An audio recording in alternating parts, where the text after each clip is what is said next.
موسیٰ علیہ السلام۔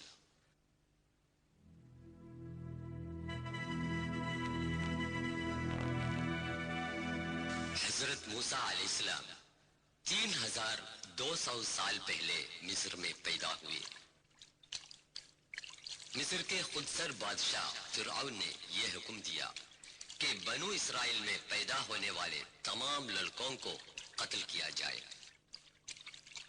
لیکن خدا کے حکم کے مطابق موسیٰ کو ایک صندوق میں بند کر کے دریائے نیل میں بہا دیا گیا۔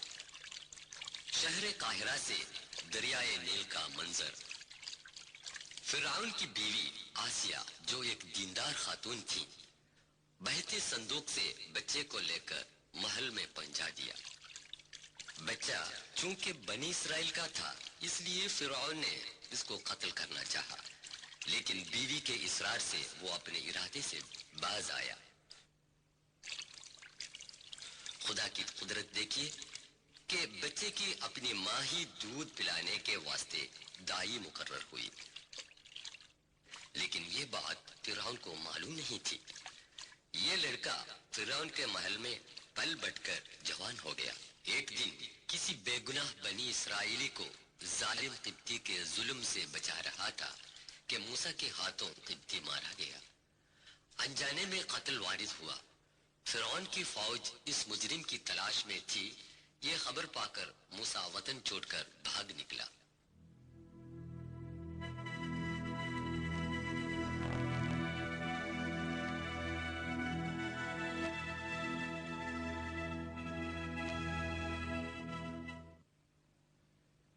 موسیٰ سینا اور اسرائیل کے صحرائے نیگیو سے ہو کر تنہا 600 سے زیادہ کلومیٹر سفر کر کے مدین پہنچا۔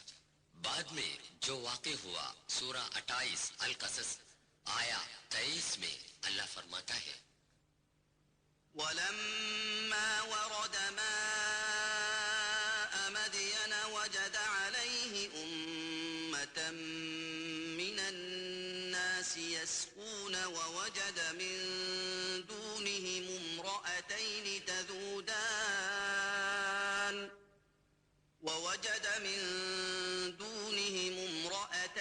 تَذُودَانِ قَالَ مَا خَطْبُكُمَا قَالَتَا لَا نَسْقِي حَتَّى يُصْدِرَ الرِّعَاءُ وَأَبُونَا شَيْخٌ كَبِيرٌ۔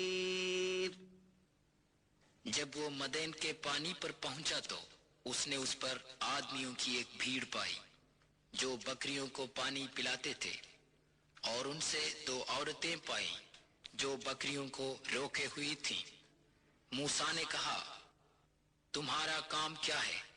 انہوں نے کہا، جب تک چرواہے نہ ہٹیں ہم پانی نہیں پلا سکتی، اور ہمارا باپ بڈھا ہے۔ موسیٰ علیہ السلام نے ان کی بکریوں کو پانی پلایا۔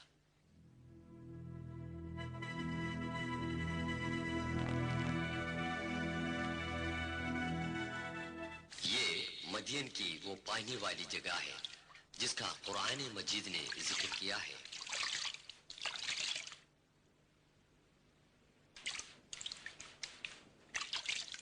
سورہ 28 القصص آیت 24۔